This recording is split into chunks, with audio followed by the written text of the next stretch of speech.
study shows that human activity intensifies storm and rain levels across the globe. The proceedings of the National Academy of Sciences says that greenhouse gases will make rain heavier and more severe.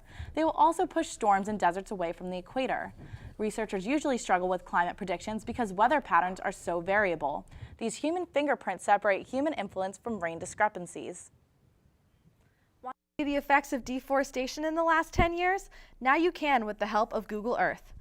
Google Earth launched an interactive online tool last week featuring a high-resolution global map of forest loss and gain between the years 2000 and 2012. During this 12-year period, Earth lost a combined forest the size of Mongolia, enough trees to cover the United Kingdom 6 times over.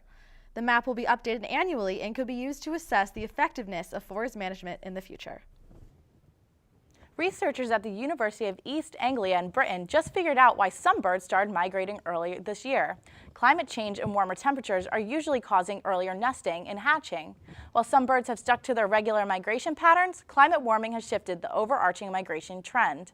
It turns out hatching early can be a positive for birds, giving the hatchlings more time condition themselves for migration.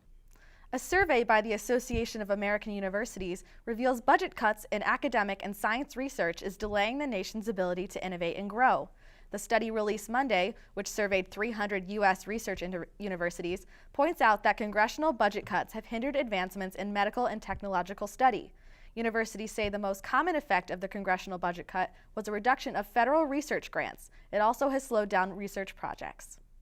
A U.S. government lab has developed the drone of the future. The Sandia National Laboratory released a video that shows a conceptual design of the new drone, which is expected to fly, swim, and hop like a frog. If successful, this multimodal vehicle concept is expected to be a triple threat, traversing air, land, and water. Completion of this drone will coincide with Congress's law calling for drones to be fully integrated into U.S. airspace by 2015. Scientists now know what type of matter is being shot out of black holes into the universe. A team of scientists featured in the journal Nature say they have found nickel and iron spewing out of a black hole they were studying that's a few times smaller than the sun. This spewing of matter, known as relativistic jets, has clued scientists into understanding that these jets are carrying more energy away from the black holes than previously thought. Scientists also found that this matter was moving at 123,000 miles per second, or 66% of the speed of light. Climate advocacy groups say Poland is more concerned with coal than the environment. Meanwhile, Poland is hosting UN climate talks, which are expected to call for radical environmental reform. The Polish government says that while it is committed to developing cleaner, eco-friendly technology, coal still remains a critical part in the country's energy supply. Green groups are calling the climate talks a provocative act and claim the talks are more for show than actual change. Thanksgiving Day entertainment this year will have more than just the traditional Macy's Thanksgiving Day parade and football. Comet Ison, a comet that has brightened significantly in the last week, will get so close to the sun on Thanksgiving that it will reach 5,000 degrees and will also be visible to the naked eye.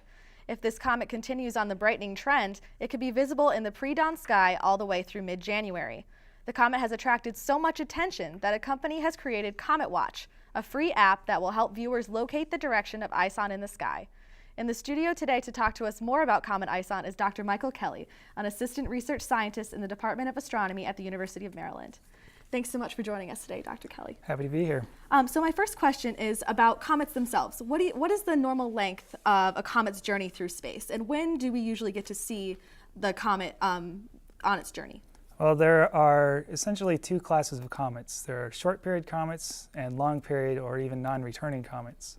So short period comets can be on periods like say 6 years, 12 years, and so they'll come by every with that frequency. However, there are long period comets, much like this comet Ison that we're talking about, that may be on their first time into the solar system. They come from a very distant edge of our solar system and may never come back again, or may come back sometime in 10,000, 20,000, maybe even more than that in many years. And why are so many people interested in Comet Ison as opposed to other comets that have come through our sky recently? Certainly because it's bright. At first it was thought it would be much brighter than it is at what we've observed recently. But even still, being just about able to see it with your naked eye is quite unusual. It happens every few years in the sky. The most interesting aspect is, for me as a scientist, is that anytime you have a bright comet, it gives us an opportunity to study it in more detail than a faint comet. It's easier to study in detail. For those people that are going to be watching Comet ISON, do you have any advice for how they should view it? If they should buy binoculars, if they should stand on a roof to see it? Do you have any advice for them? I think the best advice is to find a local amateur astronomy club, or perhaps a university that has a telescope and does public nights. They will certainly be aware of the comet and how to find it, and be probably looking at it themselves. Binoculars are an easy way. I myself have observed this comet with binoculars last week. You kind of have to know a little bit about how to find what stars are near it, but it's not too hard if you know what to look for.